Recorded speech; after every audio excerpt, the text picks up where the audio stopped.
Hi everyone. Um, Welcome to English 102. I wanted to take just a few moments and run over some of the things which you may or may not have already found on the class page. Um, I'm assuming that most of you have worked with Blackboard before. Uh, what I'm assuming is that this is not your first class with ASU. If it is, then Blackboard's pretty straightforward. Anything you run into that kind of leaves you uncertain, obviously just let me know. And I'm not sure if you are aware, but ASU is also in the process of switching over to Canvas. So, that will be a different LMS that will be coming up. Different classes, different programs will put it into place at different times, I think. Okay, so I want to point out things primarily at first over here on the left side of the page. You guys, I'm sure, have seen this having logged into Blackboard already. But some of the really important ones are obviously the syllabus, which some of you I've seen have already submitted the syllabus agreement. If you haven't, read this and please read it thoroughly. Okay, when you sign that agreement, it means that you've read it, you understand it, you agree to it, you're going to live by it, and that's the deal there. Okay, you may likely already have seen the lessons and activities broken down week by week. Now, there's a certain state of mind that I think is important here, and that is that you can go ahead and just click on week 1 and look to see what it contains. Okay, I have things due on these days, and I'm going to make sure to do those. Most of you, almost everyone, I'm sure, will scroll down to kind of look at the details. You had to do it for the syllabus agreement, and on and on and on to have the information that which will fill out the details of these assignments and objectives. However, what I strongly recommend, and it's something that I mentioned in the email that I sent out to everyone, is organization. So you're going to see, as you would with most classes, precisely what is due and when it's due. And by scrolling down and looking at, for example, here's the first discussion board, you'll get an idea of just how involved the work will be for each of these assignments, for a reading, for a quiz, all of those things. I cannot stress how helpful it will be if you go through and you look at each of these weeks all the way down to the final week when the final portfolio assignment is submitted, and you work out a plan and you figure out your schedule in advance as best you can. I know obviously for some people schedules change a little bit, but if you have a handle on these things in advance, I think it's going to make life an awful lot easier for you. Now, if you haven't done this yet, but you will soon be creating a digital portfolio. This right here is going to be very helpful if you run into any trouble. Digital portfolio help. If you have questions about your digital portfolio, and you can come to me first. I'm certainly happy to try to answer it.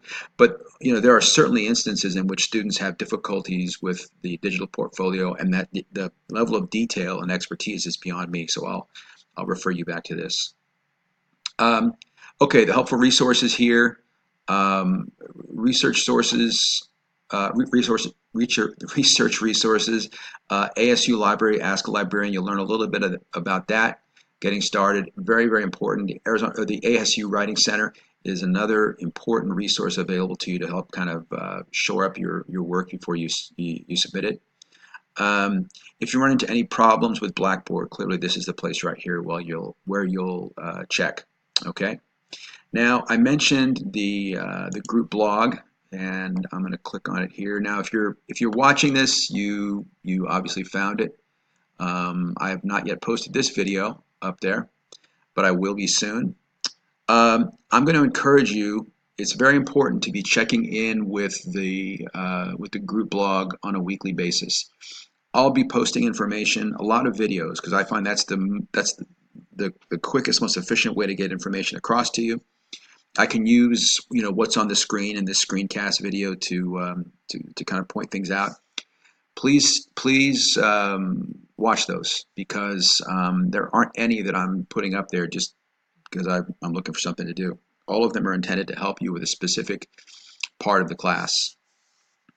Now, the final thing that I want to talk about in this video is I mentioned 10 extra credit points, and you had to go and find the answer to 2 things I want you to be aware of, and then email me those 2 things to get your 10 points. So the first thing is this.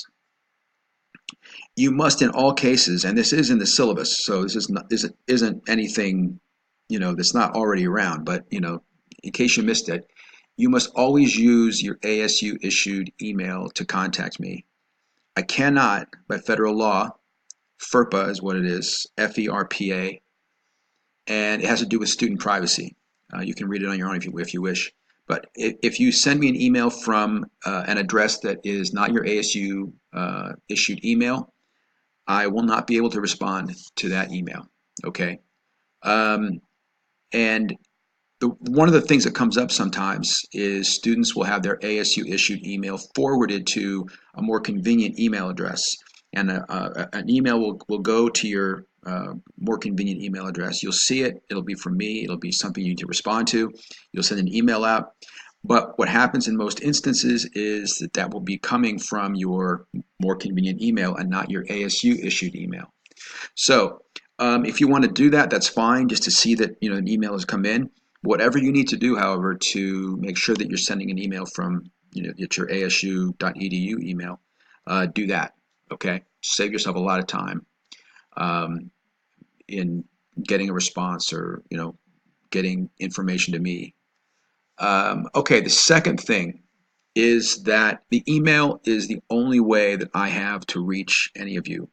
It's the only way that I have to reach everyone in the class. I'll send an email out if I need to, and if it's an individual student, it's the only way that I can reach you. And in some instances that you may not even anticipate, it will be important for you to have to have read that email that I sent. Some of this stuff will definitely be time sensitive. So it's a great idea. I think it's the best idea to check your ASU email for this class once a day. At least every other day, no less frequently than every other day. That can make a real difference. And so the onus is on you to keep up with your ASU email, because all I can do is send things out. I can't make sure that you read them. And those are the 2 things that you are going to let me know about in your email to me for the extra credit points. I hope all of you do it. I would love to give all of you the extra credit points, and I would love all of you to have those 2 things on your mind. So that's what I have for this video. There are, as you'll see on the group blog, more videos, and please watch those as well. Important stuff on there, the things that I want you to know about. I wouldn't put them in a video if they weren't important.